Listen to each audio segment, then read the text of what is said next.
Hello दोस्तों, welcome to road to IIT. और ये वीडियो बहुत ही इंपॉर्टेंट होने वाला है because in this video I am going to discuss 7 factors, 7 keys to success, 7 factors that can change your life. ठीक है, ये बहुत ही इंपॉर्टेंट वीडियो होने वाला है। मैं हर एक गेट एस्पिरेंट को, जेडब्ल्यू एस्पिरेंट को यहाँ पर रिक्वेस्ट करना चाहता हूँ। ठीक है, आई विल रिक्वेस्ट एवरीवन कि आप है ना ये वीडियो मत छोड़ना। अगर आप स्टार्ट कर रहे हो तो पूरा वीडियो देखना, और ना कि मैं बोलूंगा जेडब्ल्यू एस्पिरेंट, कोई भी बंदा हो, कोई भी अगर कॉम्पिटेटिव एग्जाम वाला स्टूडेंट ये वीडियो देख रहा है तो मैं उससे रिक्वेस्ट करूंगा कि आप पूरा वीडियो देखिए। आपको जरूर ये इफेक्ट करेगा।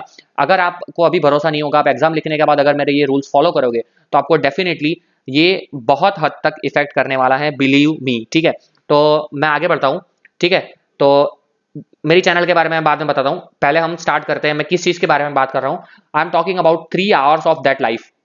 कि हमारी पूरे 2 साल, 3 साल, 1 साल, 6 महीना जितनी भी हम प्रिपरेशन कर रहे हैं वो पूरा डिसाइड करता है दिस 3 आवर्स। मोस्टली हर एग्जाम का ड्यूरेशन, कैट, गेट, जेडब्ल्यू मेंस, एडवांस, हर चीज का ड्यूरेशन 3 आवर्स होता है। तो इसीलिए मैंने यहाँ पे 3 आवर्स लिखा है। 3 आवर्स वो हमारे लाइफ डिसाइड कर देते हैं। Not life, I will say. अगर आप फेल भी होते हो तो कोई लाइफ आपकी चेंज नहीं हो जाएगी। You have many other ways also. ठीक है, उस पर भी हम एक स्पेशल वीडियो बनाएंगे कि अगर आप परफॉर्म अच्छा नहीं कर पाते हो तो भी क्या होता है, कैसे हम उसे टैकल करना है। ठीक है, लेकिन हाँ, अगर आप ये 3 आवर अच्छे से परफॉर्म करते हो तो आपकी लाइफ जरूर चेंज हो जाएगी। ठीक है, तो यहाँ पे हम वही डिस्कस करने वाले हैं कि व्हाट आर दोज 7 फैक्टर्स कि जो आपका लाइफ पूरा चेंज कर सकते हैं। ठीक है, तो यहाँ पे हम बात करेंगे कि how you can give your best in this 3 hours of the exam. ये 3 आवर में कैसे आप परफॉर्म कर सकते हो, कैसे आप खुद को प्रिपेयर कर सकते हो कि आपका वो एग्जाम एकदम अच्छे से हो जाए और आप जो डिजायर है, आपका आपका जो डिजायर, आप जो मार्क्स चाहते हो, आप जो डिजर्व करते हो वो आपको मिल जाए। ठीक है, चलिए आगे बढ़ते हैं। तो पहले तो सबको पता है जेडब्ल्यू की मैं बात कर रहा हूँ यहाँ पे।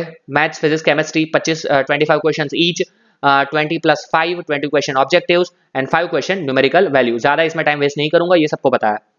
Okay, first point, first important point, first most important point यहाँ पे मैं बताना चाहूंगा सबको कि माइंड योर ओन बिजनेस। ठीक है, ये क्या बोलता है, हर एक 7 के 7 पॉइंट में अच्छे से एक्सप्लेन करूंगा, तो ध्यान से सुनिएगा मेरे को।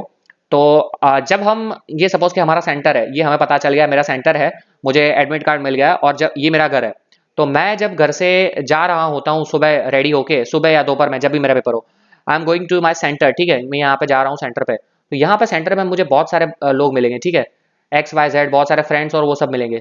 Now everyone is talking about the exams. सब एक दूसरे से बात करते रहते हैं कि तूने क्या प्रिपेयर किया, तूने क्या प्रिपेयर नहीं किया, तुझे ये फॉर्मूला याद है, अगर याद है तो मुझे बता, please tell me this formula. अरे ये क्वेश्चन आने वाला है, ये नहीं आने वाला है।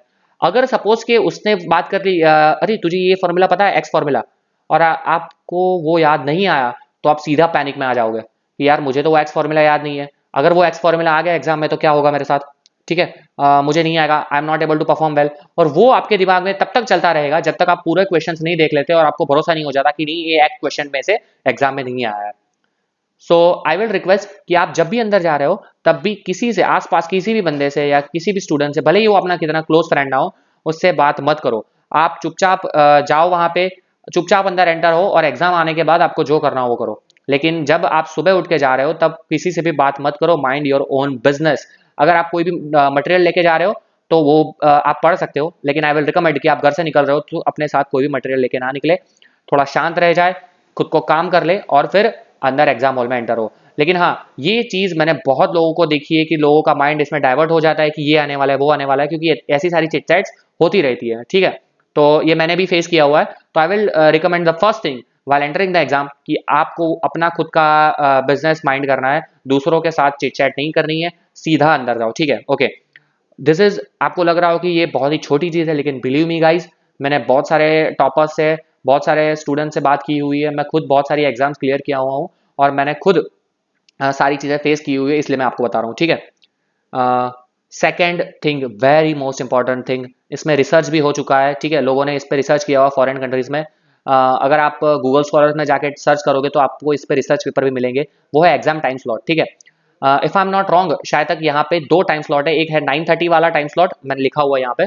We have 2 time slots, 9:30 to 12:30 and 2:30 to 5:30। ठीक है, 2 टाइम स्लॉट अवेलेबल है। आपको जब एडमिट कार्ड मिलता है, एडमिट कार्ड जब आपको मिल जाता है तब आपको पता चल जाता है कि मेरा टाइम स्लॉट कब है। और एडमिट कार्ड आपको ऑलमोस्ट 10 दिन पहले और 15 दिन पहले आपको मिल जाता है, ठीक है। तो वो 15 दिन इसीलिए है कि आप खुद को प्रिपेयर कर पाओ। सपोज कि मेरा टाइम स्लॉट आया 9:30, अब मैं अगर मेरी पर्सनल रूटीन की बात करूं तो मैं रात को हमेशा 2 बजे के आसपास सोता हूं और सुबह 9 बजे के आसपास उठने का ट्राई करता हूं, ठीक है। ये मेरा रूटीन है, रेगुलर रूटीन है। तो अगर मेरा 9:30 बजे का टाइम है और अगर मैं 9 बजे उठता हूं तो मैं जा नहीं पाऊंगा। उस दिन मुझे पर्टिकुलरली 7 बजे उठना पड़ेगा, प्रिपेयर होना पड़ेगा, मुझे घर से करीबन 1-2 घंटा पहले निकलना पड़ेगा, 2 आवर अर्ली मुझे निकलना पड़ेगा। तो ठीक है, तो मैं उतना नहीं कर पाऊंगा अच्छे से और मुझे मेरी नींद कंप्लीट नहीं होगी। ये सारे फैक्टर्स हमें आ सकते हैं, ठीक है। तो मैं क्या प्रीफर करता हूँ, what we can do is, जब जिस दिन से मुझे एडमिट कार्ड मिल जाए, अगर मेरा स्लॉट आया 9:30 और मेरा स्लॉट आया लेट्स से 2:30, तो मैं अपना रूटीन उस हिसाब से बना लूंगा। मैं अपना ये जो मैं रात को 2:30 को सोता हूँ उसकी जगह मैं 10 बजे या फिर और 11 बजे मैं सोना स्टार्ट कर दूंगा, ठीक है। और मैं सुबह 6 बजे उठना स्टार्ट कर दूंगा, 6 AM इन द मॉर्निंग। और मैं क्या करूंगा, मैं अपना पेन और पेपर लेके, ध्यान से सुनिएगा, बहुत इंपॉर्टेंट है, पेन और पेपर लेके मैं 9:30 को एग्जैक्टली बैठ जाऊंगा और मैं 12:30 तक जो मेरा एग्जाम ड्यूरेशन है उसमें मैं पढ़ता रहूंगा, क्वेश्चन सॉल्व करता रहूंगा। उससे क्या होगा कि वो 10-15 दिन में इस टाइम ड्यूरेशन में मेरी सोचने की, मेरी थिंकिंग कैपेसिटी, जो मेरी थिंकिंग एबिलिटी है वो इस ड्यूरेशन में इंप्रूव होगी। कई लोगों का ऐसा होता है कि उनकी थिंकिंग एबिलिटी सुबह कुछ और होती है, ये रिसर्चली प्रूव्ड है, ठीक है गाइस। ये ऐसे ही मैं नहीं बोल रहा हूँ, ये सब प्रूव्ड है, साइंटिस्टों ने, रिसर्चर्स ने ये प्रूव किया है, PhD स्कॉलर्स ने, ठीक है। तो आपको अपना रूटीन इस हिसाब से ही सेट करना है। अगर 2:30 आया तो मैं उस टाइम में बैठ जाऊंगा। अगर मुझे दोपहर में सोने की आदत है तो मैं 2:30 वाले में स्लॉट में आगे के 10-15 दिन दोपहर में सोना बंद कर दूंगा, क्योंकि मुझे स्लीपी फील ना हो। ये हर एक चीज को आपको ध्यान रखना है और आपका अपना रूटीन इस ड्यूरेशन में फॉलो करना है, ठीक है। तो आपको उससे क्या फायदा होगा, उससे आपको एक तो स्लीप का जो आपका प्रॉब्लम होता है 2:30 9:30 वाला, वो सॉल्व हो जाएगा, ठीक है। आप 10-12-15 दिन में आप अच्छे से रूटीन अपना बिठा लोगे तो स्लीप इश्यू नहीं होंगे, ठीक है। दूसरी चीज कि आपकी थिंकिंग एबिलिटी जो उस ड्यूरेशन में होगी वो इंप्रूव होगी। In that duration it will gradually increase, ठीक है, वो इंक्रीज होती जाएगी और वो आपको डेफिनेटली हेल्प करेगी, ठीक है। सो आपको ये मैं हमेशा बोलता हूं कि आप ये रूटीन बना लो, जिस दिन आपका एग्जाम एडमिट कार्ड आपका हाथ में आ जाए, आप उस दिन से ये प्रिपरेशन अपने दिमाग में बिठा लो, ठीक है, कि मुझे इस तरह से अपना रूटीन सेट करना है, ठीक है।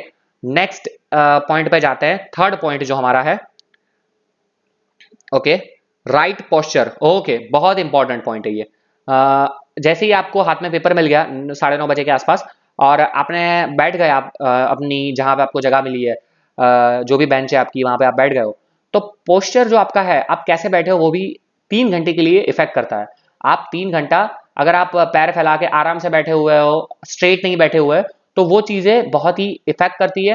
अगर आप 1 घंटा गलत पोस्चर में बैठे हुए रहोगे तो आपको पेन क्रिएट करेगा और आपका माइंड वहां पर डाइवर्ट करने का ट्राई करेगा। This is a very small point, I will say, ठीक है, वेरी स्मॉल पॉइंट, बट या स्मॉल स्मॉल थिंग्स एक साथ एक्यूमुलेट होगी, इंटीग्रेट होके एक बड़ी मिस्टेक क्रिएट कर देती है, आपका ध्यान वो डाइवर्ट करेगा। इसीलिए ऑलवेज आई विल से कि आप स्ट्रेट इरेक्ट बैठो, आपकी जो पीठ हो वो एकदम स्ट्रेट होनी चाहिए, लाइन तो स्ट्रेट नहीं मैंने ड्रॉ की है, लेकिन पीठ आपकी स्ट्रेट होनी चाहिए, ठीक है। और जितना हो सके उतना अच्छा पोस्चर मेंटेन करो।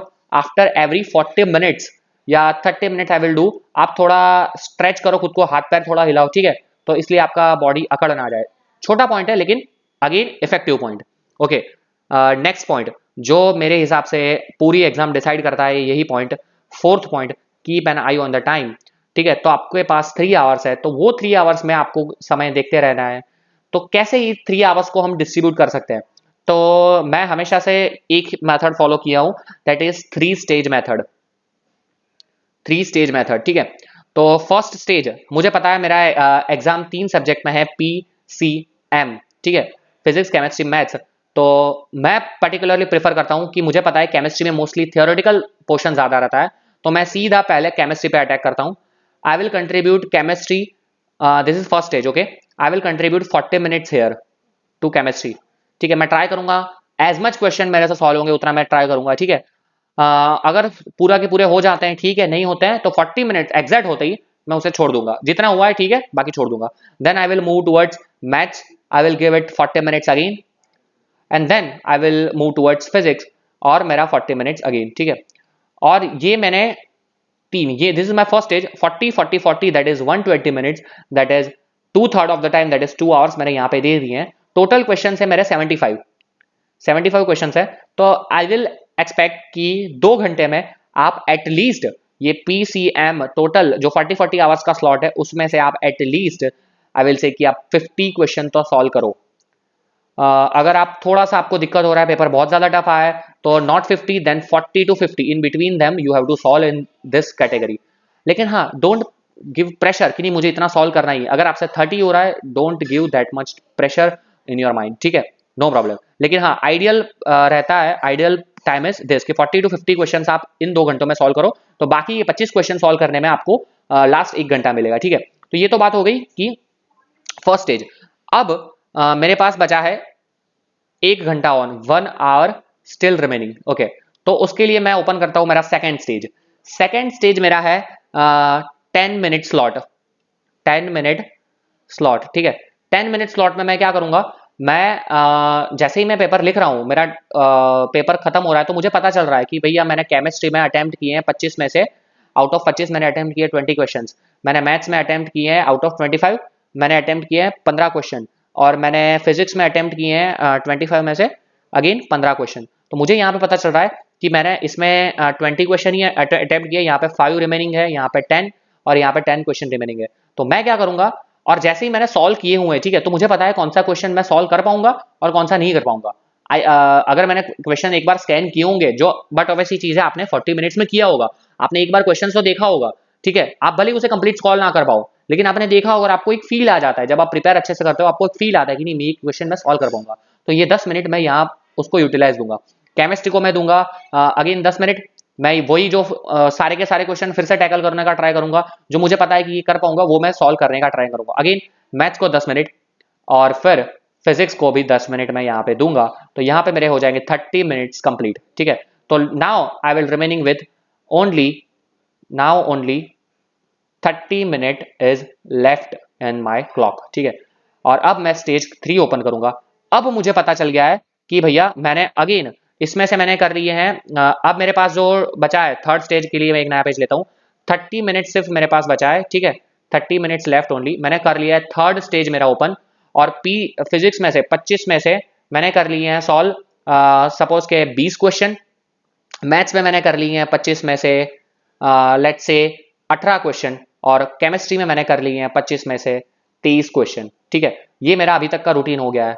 अज्यूम कर रहा हूं सबके लिए डेटा बट ऑब्वियसली वेरी करेगा, ठीक है, लेकिन हाँ मुझे ये पता है कि my strength is always math. अभी मैं इतना अच्छा परफॉर्म नहीं कर पाऊँ, लेकिन मुझे पता है कि मेरी मैथ्स में स्ट्रेंथ है, या फिर मैंने जो एनालाइज किया है पेपर उसमें से मुझे पता चल रहा है कि नहीं यार मैथ्स इस बार काफी टफ आया है।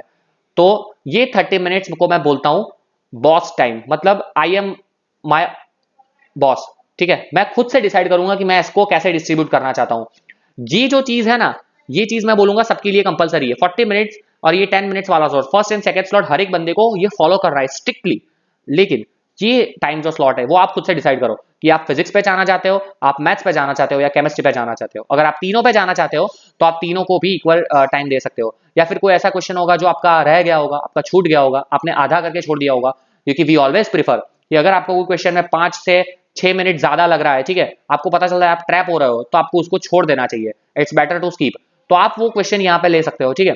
तो इसको मैं हमेशा ओन बॉस टाइम बोलता हूँ, क्योंकि आप इसमें आपका खुद का टाइम सेट करोगे, आप अपने खुद के हिसाब से देखोगे, आपको जो सही लगेगा। आपने जो 2.5 घंटे में पेपर एनालाइज किया है, आपकी स्ट्रेंथ, आपकी वीकनेस, वो सब चीजें आप यूज करके ये 30 मिनट्स लोगे और अपना पेपर कंप्लीट करोगे, ठीक है। तो ये टाइम है मैनेजमेंट बहुत इंपॉर्टेंट हो जाता है ये एग्जाम के लिए, ठीक है। और यही सेम टाइम टेबल मैं हर एग्जाम में फॉलो करता हूँ, ठीक है। ओके, आगे बढ़ते हैं। Fourth point, this is a fourth point and again very important point, engage in the exam, ठीक है। नाउ इसका मीनिंग क्या है कि एंगेज कैसे होना है भैया, मैं एग्जाम देने आऊँ तो मैं तो एंगेज होऊंगा नहीं। एंगेज होने का मतलब है कि आप आसपास लड़के लड़कियां मत देखो यार, क्योंकि बहुत सारे लड़के ऐसा करते हैं, मैंने खुद देखा हुआ है कि अगर आसपास कोई लड़की आ गई तो लड़की को ताड़ते रहेंगे, ठीक है, वो सब नहीं करना है। हमें आसपास कोई फ्रेंड आ गया उससे बात करते रहेंगे, हमें अपने पे खुद पे फोकस करना है, ठीक है। यहाँ पे सबसे इंपॉर्टेंट चीज हो जाती है फोकस, खुद पे फोकस करना है, आसपास नहीं देखना है, और एक ही जगह कॉन्सेंट्रेट अपना माइंड कर देना है। JEE मेंस आप देने आए हो तो JEE एग्जाम में आपका माइंड खुद से कॉन्सेंट्रेट कर दो, ठीक है।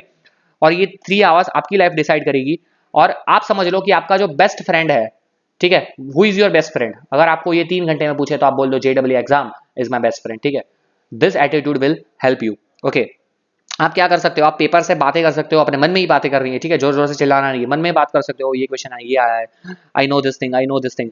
आप डायग्राम ड्रॉ कर सकते हो, ठीक है, आप फिगर ड्रॉ कर सकते हो, ठीक है, आप फ्लो चार्ट्स बना सकते हो अगर आपका कोई क्वेश्चन इस तरह से सॉल्व होना हो तो, ठीक है, आप डिफिकल्ट क्वेश्चन हो तो उसको अच्छे से मार्क कर सकते हो। This is known as engaging, कि आप आइडियल नहीं बैठे हुए हो, आप हताश नहीं हुए हो, आप एंगेज हो पूरे एग्जाम के साथ, आप कुछ ना कुछ ट्राई कर रहे हो, ठीक है। Who is your best friend in this 3 hours? JEE exam is your best friend in this 3 hour, and this all the activities will help you in engaging with your exam, and that will increase what your focus, ठीक है। I hope ये चीज सबको समझ में आई होगी। Fifth point पे मैं जाता हूं यहाँ पे, टेक कैलकुलेटेड रिस्क, ठीक है। कैलकुलेटेड रिस्क, गाइस ये कुछ लोग बोलेंगे कि भैया ये क्या बता रहा है, लेकिन मैं बता रहा हूं this is also very important. Calculated risk का मीनिंग क्या है, आपके पास 75 क्वेश्चन है, आपने ऑलमोस्ट 70 क्वेश्चन सॉल्व कर लिए हैं, और आपको अगर 5 क्वेश्चन आपको ऐसा लग रहा है कि भैया मैं 50-50 हूं, या तो ऑप्शन आएगा ए या तो ऑप्शन आएगा सी, तो आई विल प्रिफर कि आप 5 में से शायद तक 2 या 3 के आप 50-50 में से जो आपको ज्यादा स्ट्रांग लग रहा हो उस पर मार्क कर सकते हो। लेकिन हाँ, this is known as calculated risk. मैं खुद से कैलकुलेट करूंगा कि यार मेरी पॉसिबिलिटी क्या है, अगर मुझे पता है कि नहीं मैं रिस्क नहीं लेना चाहता हूं, this is depending on what you are aiming for. अगर आप बहुत ही ज्यादा हाई कॉलेज IIT बॉम्बे आप एक्सपेक्ट कर रहे हो, IIT दिल्ली एक्सपेक्ट कर रहे हो, तो ये रिस्क भी आप नहीं ले सकते, आपको हर क्वेश्चन सही से ही लगाना पड़ेगा। लेकिन अगर आप चाहते हो कि मैं NIT में भी आई एम हैप्पी, तो आप ये रिस्क ले सकते हो, मे बी आपका सही हो जाए और आप थोड़ा स्कोर इंक्रीज करके आपका NIT या आपको लोअर IIT भी मिल सकती है। तो कैलकुलेटेड रिस्क, ये this is depends on you. मैं आपको नहीं बता सकता कि आप कितने क्वेश्चन में आप फ्लूक मारो, लेकिन हाँ एक चीज मैं बता सकता हूं, this thing not has to be more than 5 question. 5 question से ज्यादा आप नहीं कर सकते। ये मैक्स टू मैक्स अगर आपको बहुत ज्यादा हो रहा है फील कैलकुलेटेड रिस्क लेने का, तो that has to be for max to max 5 question, not more than that, क्योंकि 5 क्वेश्चन से ज्यादा वो आपको हार्म ही करने वाला है, प्लीज। तो 5 क्वेश्चन से ज्यादा नहीं कर सकते, ठीक है। तो नेक्स्ट पॉइंट पे चलते हैं, that is our 6th point. Okay, क्या मैंने एक पॉइंट मिस कर दिया? First point, mind your own business. Then we have second point, exam time slot. Then third point, right posture. Fourth point, keep an eye on time. And this is fifth point, engage in exam. Sixth point, take calculator risks. And seventh point, the last one but not the least one, don't panic at all. Don't panic at all, don't panic at all. तो अब इसमें क्या है कि सबसे important है ये, तो इसमें हमें बहुत ही ध्यान रखना है कि हमें घबराना नहीं है। अगर पेपर टफ आए, ठीक है, या फिर इजी आए, अगर इजी पेपर आया तो क्या करेंगे लोग, बहुत ही कॉन्फिडेंट हो जाते हैं कि यार बहुत इजी, और सिली मिस्टेक्स, स्मॉल मिस्टेक्स कर देते हैं, ठीक है, तो वो हमें नहीं करनी है। अगर बहुत पेपर टफ आ गया तो लोग बहुत घबरा जाते हैं कि यार पेपर बहुत टफ है, मुझसे सॉल्व नहीं हो पाएगा, और जो इजी क्वेश्चंस भी है वो भी they are not able to solve. तो ना टफ पेपर आने पे हमें बहुत ज्यादा हताश होना है, इजी पेपर आने पे हमें बहुत ज्यादा खुश भी नहीं होना है, हमें काम रहना है, ठीक है। हमें क्या करना है, हमें काम रहना है। हर एक सिचुएशन में अगर हम काम रहेंगे तो हम अच्छे से एक्ट कर पाएंगे, ठीक है। This is the rule, keep your काम, ठीक है, बहुत ही इंपॉर्टेंट चीज है। तो ये सबसे इंपॉर्टेंट पॉइंट है कि पैनिक नहीं होना है, कैसा भी पेपर आए। अगर आपके स्टार्टिंग के 10 क्वेश्चन नहीं हो पा रहे हैं तो ऐसा मत नहीं सोचना है कि भाई मेरा पूरा पेपर खराब हो गया है, भैया और आगे 65 क्वेश्चन बचे हैं ना, उसको भी अच्छे से टैकल कर लो। तो शांत हो जाओ और सॉल्व करो, ठीक है। आई होप ये सारे के सारे पॉइंट सबको समझ में आए होंगे, और मैं आप सबको रिक्वेस्ट कर रहा हूँ एक बार इसको फॉलो करके देखिए। आप एग्जाम देने के बाद आएंगे और इस वीडियो में आप मुझे कमेंट करेंगे कि नहीं सर आपने जो बोला था वो सारी चीजें मुझे इफेक्ट कर रही है, ठीक है। तो मैं वीडियो यहाँ पे समाप्त करता हूँ। अगेन मैं चैनल के बारे में बता दूँ लास्ट में, this is my channel road to IIT। यहाँ पे मैं फ्री कोचिंग प्रोवाइड करता हूँ, JEE mains, state level exams and many other exams. Full course यहाँ पे बहुत सारे अवेलेबल है, मैं खुद से नहीं बताऊंगा, आप जाओ प्लेलिस्ट चेक करो, differentiability, limit continuity, integral calculus, rank booster series, पूरा मैथ्स का, thermodynamics, fluid mechanics, various theory of topics, बहुत सारे वीडियोस अवेलेबल है, सारे के सारे फ्री में है। सो वीडियोस देखो, और अगर आपको मजा ना आए तो मैं क्या ही बोल सकता हूँ, आपको डेफिनेटली मजा आएगा वीडियो देख के। मैं इतना डीप गया हूँ, इतने अच्छे क्वेश्चंस मैंने लिए हैं, तो आपको हर एक वीडियो देखने में मजा आएगा। अगर आपको मजा आए तो आप कमेंट कर दीजिए, वीडियो को शेयर करिए, और प्लीज लाइक करना ना भूले। लाइक करने से हमेशा एप्रिसिएशन मिलता है और कॉन्फिडेंस मिलता है। So thank you for watching this video. Subscribe कर लीजिए चैनल को, अगर आपको ऐसे ही मोर एंकरेजिंग वीडियो मिलते रहेंगे। मैं स्ट्रेटजी और डिस्कस करने वाला हूँ, और साथ में प्रिपरेशन तो हम करने ही वाले हैं। सो सब्सक्राइब करना ना भूले, सब्सक्राइब कर दीजिए। Thank you.